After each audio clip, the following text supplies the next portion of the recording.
अमरावती महानगरपालिकेच्या सुदामकाका देशमुख सभागृहात महिला व बालकल्याण समितीच्या सभापती पदाचा पदग्रहण समारंभाचा सोहळा उत्साहात पार पडला.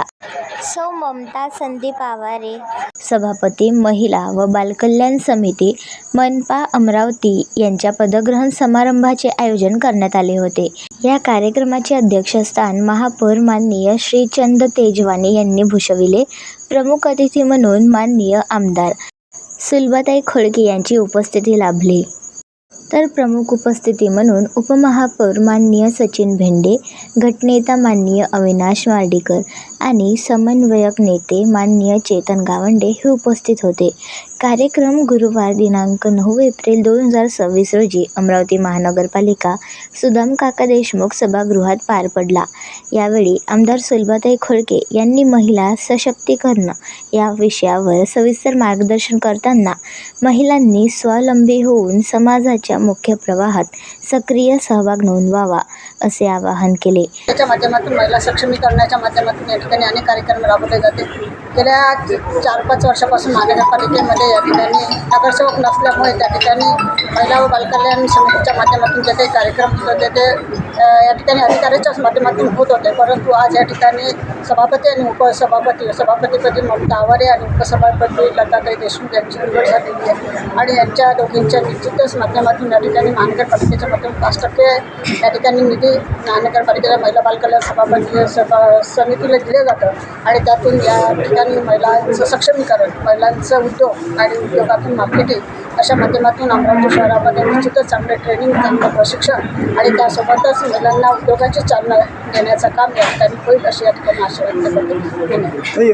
नेहमी महिला सक्षमीकरणाबद्दल बोललं जातं, मात्र महिला अजूनही बऱ्याच उपेक्षित आहेत असं बोललं जातं. या संदर्भात आपलं काय म्हणणं आहे? आज आपण बघतोय की महिला सक्षमीकरणाच्या माध्यमातून आज बचत गटाच्या माध्यमातून अनेक महिला काम करतात. छोटे मोठे उद्योग महिलांनी लावलेले आहेत, पण त्याचं मार्केटिंगच्या माध्यमातून त्या ठिकाणी त्यांना चालना मिळत नाही आहे. म्हणून या ठिकाणी ज्या काही उपेक्षित महिला आहेत त्यांनासुद्धा या ठिकाणी प्रत्येक प्रभागामध्ये आताच मी या कार्यक्रमाच्या प्रसंगी सांगितले की प्रशिक्षण घेत असताना त्या ठिकाणी एका प्रभागामध्ये 4 नगरसेवक आले. म्हणून फक्त एका प्रभागामध्ये 1 प्रशिक्षण न घेता 4 ठिकाणी आपण प्रशिक्षण घेतलं म्हणजे सगळ्या एरियातल्या महिलांना त्या ठिकाणी प्रशिक्षण मिळेल. त्यातून त्यांना उद्योगाची चालना मिळेल आणि त्या ठिकाणी उपस्थित ज्या महिला राहिले त्यासुद्धा त्यापासून वंचित राहणार नाही. त्यांनासुद्धा चांगलं प्रशिक्षण मिळेल, त्यांनासुद्धा एक चांगली प्रेरणा मिळेल आणि चांगले उद्योग आणि तिथून त्यांचं चांगलं मार्केटिंग होईल. महिला सक्षम झाल्या पाहिजे. खऱ्या अर्थानं महिला शिक्षणाच्या माध्यमातून सक्षम झाल्या आहे, पण त्या ठिकाणी आर्थिकच्या माध्यमातून अजून सक्षम कसं करता येईल यासाठी निश्चितच अमरावती महानगरपालिकेच्या माध्यमातून महिला बालकल्याण समितीच्या माध्यमातून त्या ठिकाणी काम होईल. नवनिर्वाचित सभापती ममता आवारे यांनी आपल्या मनोगतातून पदाची जबाबदारी प्रामाणिकपणे पार पाडण्याचा निर्धार व्यक्त केला.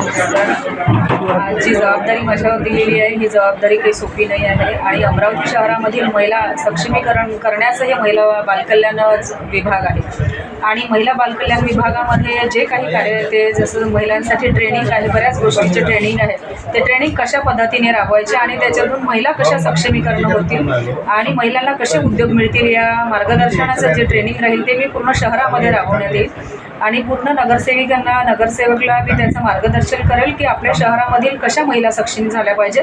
कारण की आपल्या शहरामध्ये जरी आपण ट्रेनिंग लावू पण ट्रेनिंगपासून महिला सक्षम करण्यासाठी म्हणजे उद्योग करण्यासाठी काहीतरी त्यांना जोडधंदा करण्यासाठी आपण महानगरपालिका काय करू शकतो हे मार्केटिंग करण्यासाठी आणि शहरामधील माल बाहेर नेण्यासाठी काय करता येईल याकडे माझं लक्ष राहील आणि मी नक्कीच या गोष्टीसाठी मी प्रयत्न करेल की महिलांसाठी खरंच उद्योगधंद्यामध्ये वाढ करता येईल ते मी बघेल. त्याच्या बाबतीमध्ये आजकाल जे काही चालू आहे ते प्रत्येक नगरसेवक आपापल्या परीने करत आहे. महिलांसाठी एक सांगू शकते मी की जे महिलांनी आपले सॅनिटरी पॅड आहे त्याच्याकडे लक्ष दिलं पाहिजे आणि आपण कुठेही रस्त्यावर न टाकता आपण व्यवस्थित त्याचा वापर केलेला पाहिजे. आणि महिलांसाठी मी सांगू इच्छिते की जे मी सर्वात पहिले काम करणार आहे ते शहरामध्ये प्रत्येक जे मेन्स केअर आहे अमरावती शहरामधले जसे अंबादेवी झालं, राजापेठ झालं आणि इरविन चौक झालं किंवा जयस्तंभ असो तिथे मी मेन सॅनिटरीसाठी एक मशीन लावण्याचा प्रयत्न करेल आणि जेणेकरून कॉलेजच्या मुली असतील किंवा मार्केटमध्ये येणाऱ्या महिला असेल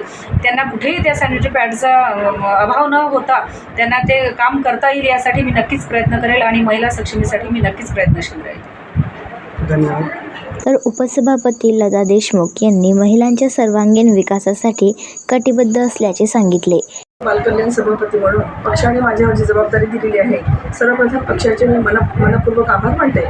आणि ही जबाबदारी खूप मोठी जबाबदारी आहे. जबाबदारी कुठली घेतली तरी ही साधी नसतं. आणि ही तर महिला व बालकल्याण सभापतीची जबाबदारी आहे. अख्ख्या शहरामध्ये महिलांसाठी जे काही करता येईल, सर्वप्रथम तर महिलांना सशक्त करण्यासाठी आणि त्यांना स्वतःच्या पायावर उभं राहण्यासाठी आम्ही निश्चित प्रयत्न करणार आहे.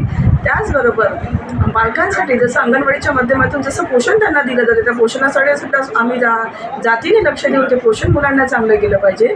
आणि ज्या गर्भवती महिला असतात त्या अंगणवाडीच्या माध्यमातून ज्या प्रसूती आधी आणि प्रसूतीनंतर त्यांना जे काही पाहिजे असतं त्यासाठी आम्ही जसं शिबिर लावण्याचा निश्चित प्रयत्न करणार आहे.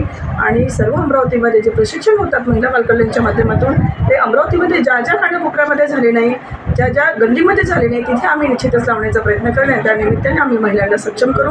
या सोहळ्यास प्रभाग क्रमांक 22चे नगरसेवक अजय जयस्वाल, किशोर जाधव, रजनी डोंगरे, गौरी मेघवाने यांच्यासह अनेकांनी नवनिर्वाचित महिला व बालकल्याण सभापती व उपसभापती यांचे पुष्पगुच्छ देऊन अभिनंदन केले. BCN न्यूजकरिता मच्छिंद्र भटकर. आपण पाहत आहात BCN न्यूज. आमच्या चॅनलला लाईक करा, शेअर करा व सबस्क्राईब करायला विसरू नका.